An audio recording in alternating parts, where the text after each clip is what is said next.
Aslım sordum gelli Mehmet kıymetin. Kebem yalı zülgün kuşun tayetin. Ak Sultan Ecem 50 yaşın kutlayan.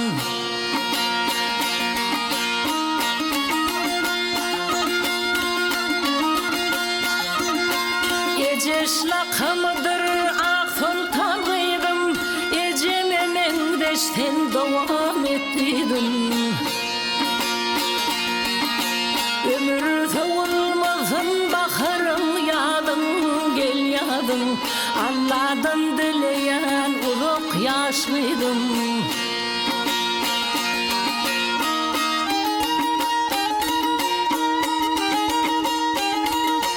Çağlarına pek dikmedim görelle görelle. Olur hiç görünme yarımı yerde. Saçağın mehmanı yadılgı törde gel törde. Çıtılmıl kaşları yüzü eceşin.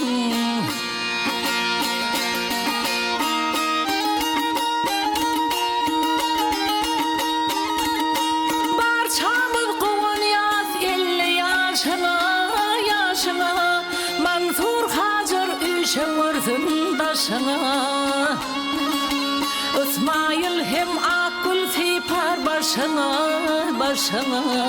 Perdentlerine kuvun Ak Sultan Ecem.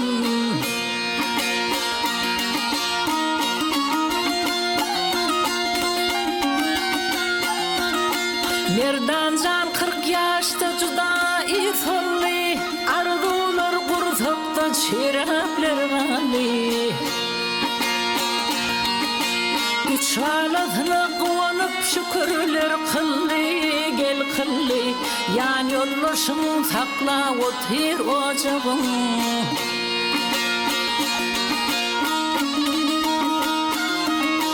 Gelli Mehmet dedin yazdı desani.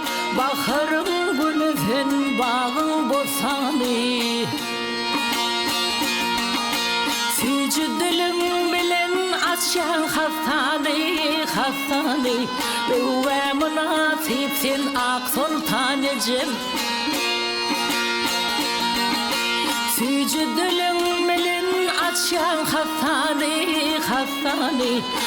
Ve münasipsin Ak Sultan Ecem. Perventlerine kuvun Ak Sultan Ecem.